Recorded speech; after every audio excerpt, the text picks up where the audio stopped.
मुंबईतील गणेशोत्सव हा एक जगप्रसिद्ध उत्सव आहे, ज्यामध्ये गणपतीच्या आगमनापासून ते विसर्जनापर्यंतचा सण उत्साहात साजरा केला जातो।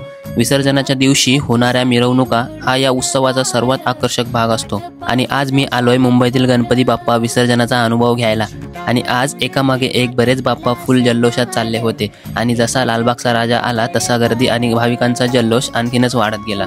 मग काय, मी पण त्यांच्या सोबत थोडा थोडा आनंद घेत होतो।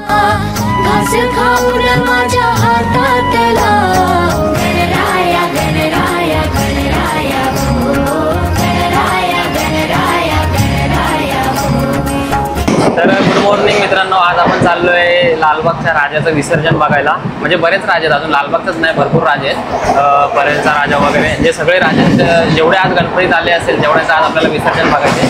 तर आपण आता भायखळा स्टेशनवरून निघालोय, आपल्याला तरी रोड स्टेशनला उतरायचे। आज तर ट्रेन पूर्ण खाली आहे, पण सॅटर्डे असल्यामुळे बऱ्याच लोकांना सुट्टी वगैरे पण असते। आणि मित्रांनो, थोडा प्लॅन चेंज केला आहे, मी चिंचपोकळी स्टेशनवरूनच चाललो आहे। आणि इकडे बघू शकता आपले मुंबईची लाईफलाईन, मुंबईच्या ट्रेन। आणि आज थोडं ट्रेन एक्स्ट्रा वाढवलेले आहेत गणपती विसर्जन असल्यामुळे। 10:30 वाजलेत मित्रांनो, कारण आज आपल्याला थोडं लेटच झालं, म्हणजे नेहमीसारखं थोडंसं लेटच होतं आपल्याला यायला। आणि इकडे समोर बघू शकता तुम्ही, इकडनं आपण चिंतामणीचं दर्शन पण घेऊ शकतो। पण आज तर काय चिंतामणीचं दर्शन तुम्ही घेतलं नाही यावेळेस, बट ठीक आहे। इकडनं रोड ब्लॉक केला आहे, बघू जाता येते का। त्याचा रोड बऱ्याच लोकांना जास्त करून माहिती नाही, ज्यांना माहिती ते येत आहेत आणि त्यामुळे इथे गर्दी नाही। बाकीचे सगळे लोक तिकडे जो मागचा रोड होता ना तिकडनं गेलेत, मी इकडनं चाललो आहे। तिथे गर्दी तर भरपूर असेल आणि बऱ्यापैकी गणपती निघलेले आहेत बाहेर, सगळे म्हणजे विसर्जनाला निघलेले आहेत। पोलिसांनी रोड ब्लॉक नसतील केलेले तेच बघायचं आहे, कारण इकडे मध्ये ब्लॉक केलेला असेल रोड तर थोडासा प्रॉब्लेम होईल आपल्याला जायला त्या बाजूला। आणि इकडे बघा चिंचपोकळीचा, चिंतामणीचं सगळं मंडप वगैरे वरचं काढलेलं आहे। तर समोर बघू शकता चिंतामणी आहे चिंचपोकळीचा, आणि आरती चालू आहे। बाप्पा पण निघतील, आता तुम्हाला दाखवतो मी। चिंचपोकळीचा चिंतामणी मित्रांनो, शेवटची आरती चालू आहे।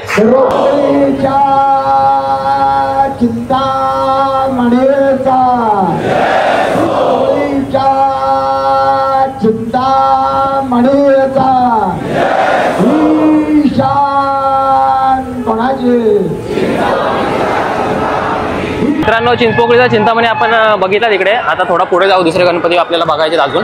त्या गणपतीला थोडा टाइम लागेल अजून निघायला, त्यामुळे म्हटलं थोडंसं पुढे येऊया आपण। आणि इकडे माहोल बघा कसा झाला आहे आता, थोडीफार गर्दी आहे त्या बाजूला, भरपूर जास्त गर्दी आहे। आणि आज पूर्ण वरती बांबू वगैरे लावून ठेवलेले आहेत, कारण वरती त्या डिवायडरवर कोणी चढायला नको त्याच्यामुळे।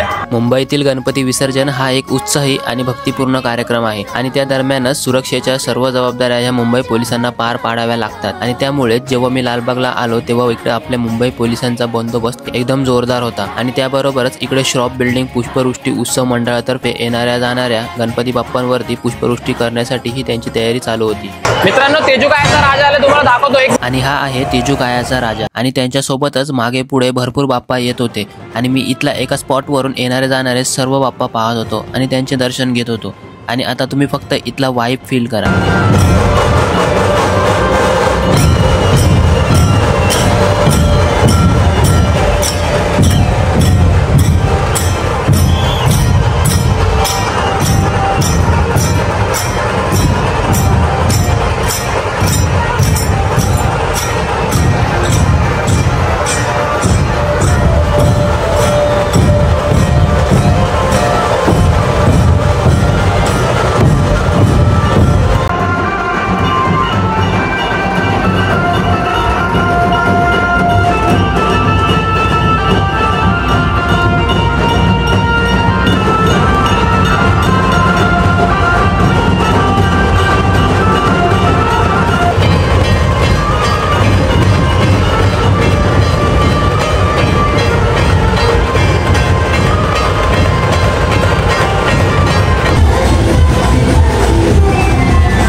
आणि इकडनं समोरून येणार होता आता लालबागचा राजा, कारण लालबागचा राजा हा गोल फेरी मारून पुन्हा त्याच जागेवरून रिटर्न जात असतो। त्याच्यामुळे मी इकडे येऊन आधीच एका जागेवरती बसून घेतलेलं, कारण का आपल्याला राजाला खूप जवळून बघायचं होतं। त्याच्यामुळे लालबागच्या राजाच्या गेट समोर सर्वांनाच उभे राहता येत नव्हतं, म्हणून बरेच लोक इकडच्या बाजूला येऊन बसलेले मागच्या साईडला। आणि लालबागचा राजा जेव्हा येत होता तेव्हा एवढी गर्दी झाली, आता ते तुम्हीच बघा।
आणि लालबागच्या राजाला आणि मुंबईतील भरपूर बाप्पांना मी या वर्षी एकदम जवळून पाहिलं आणि त्यांचा अनुभव घेतला। आणि नंतर इकडनं या वर्षीची प्रसिद्ध मूर्ती ती म्हणजे परेलचा महाराजा ही पाहिली आणि त्या मूर्तीचे प्रसिद्ध मूर्तिकार अरुण दत्ते यांचे पण सर्वांनी खूप कौतुक केले। आणि खरं सांगतो मला तर एवढाच अनुभव घेऊन खूप भारी वाटलं। मनात असं काहीतरी अपूर्ण राहिल्यासारखं वाटतंय, कारण हा माझ्या फुल टाइमचा भाग नसल्यामुळे मला काही जास्त वेळ इकडे थांबता आले नाही, म्हणून मी निघालो परतीच्या प्रवासाला। बाकी बघूया पुढच्या वर्षी बाप्पाच्या मनात असेल तर भेटेल पुन्हा आपल्याला पुढच्या वर्षी पण यायला। त्यावेळेस आपण एकदम चांगल्या प्रकारे स्टार्ट टू एंड बाप्पाला पूर्ण विसर्जित होताना पाहूया। तोपर्यंत व्हिडिओ आवडले तर चॅनलला सबस्क्राईब करून ठेवा। मी अशा नवनवीन व्हिडिओ सोबत तुम्हाला भेटत राहील।